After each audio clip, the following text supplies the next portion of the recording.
Bonjour, je suis Hakim Na'lam et je vous propose ma chronique du mardi 24 octobre 2023. Elle s'intitule El Grifa. Ah ouais. Fini Coca-Cola, Pepsi, Nestlé, Danone, KFC, McDo et autres marques en lien plus ou moins direct avec Israël. D'ailleurs, fini aussi les liens achetés dans le commerce sans traçabilité. Désormais, je fabrique mes propres liens chez moi, à la maison. C'est solide, le chanvre vient du commerce équitable d'un champ de Colombie, plus précisément. C'est bien ça, la Colombie, non?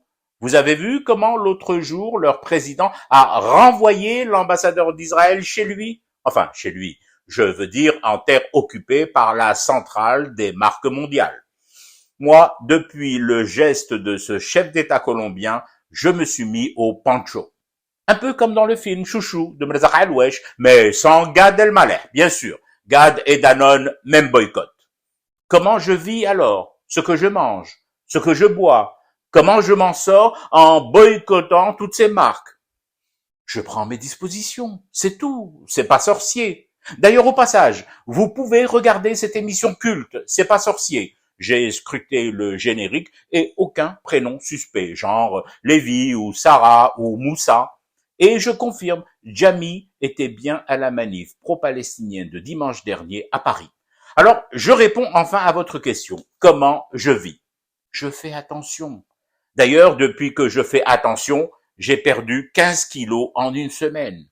Même avec les meilleurs des régimes, tu ne perdras jamais 15 kilos en 7 jours, à moins de vivre au Yémen, sous les bombardements saoudiens. Bon, d'accord, je passe 2 fois plus de temps, voire 4 fois plus dans la supérette. Quand tu lis les étiquettes à la loupe et que tu compares avec ta liste noire des produits bannis, forcément, ça prend du temps. À tel point que l'autre jour, interloqué par mon manège, le gérant a fini par appeler les flics. Un mec qui lit des codes barres et note des trucs sur son calepin, je le comprends un peu, mon épicier. Mais l'un dans l'autre, je ne me plains pas. Un changement de régime s'imposait de toutes les façons. Maintenant, je cuisine. Oui, je cuisine chez moi. Je me prépare des plats principalement à base de légumes de notre bonne terre, cultivés par des paysans de notre terroir. Mais là aussi, faut pas relâcher la vigilance. Prenez l'autre matin. Sifflotant de bonheur apaisé, ce bonheur né du boycott de toutes ces saloperies que nous achetions et consommions avant sans nous méfier, j'allais pour laver les courgettes et carottes de mon midi dans l'évier. Fort heureusement, j'ai stoppé net mon geste. Des caractères bizarres étaient gravés sur mon robinet. J'ai sursauté comme foudroyé par une décharge électrique.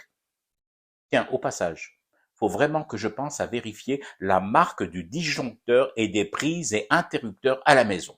Donc je disais que j'ai sursauté, interloqué par ces caractères dont la graphie était inconnue pour moi. De l'hébreu, du Devanagari, qu'importe. L'hébreu banni, le hindi aussi, surtout après le coup de vache qui nous ont porté au BRICS. Ni une, ni deux. Tournevis, clé à molette, j'ai démonté le robinet. Et j'ai cuisiné mes légumes sans les laver.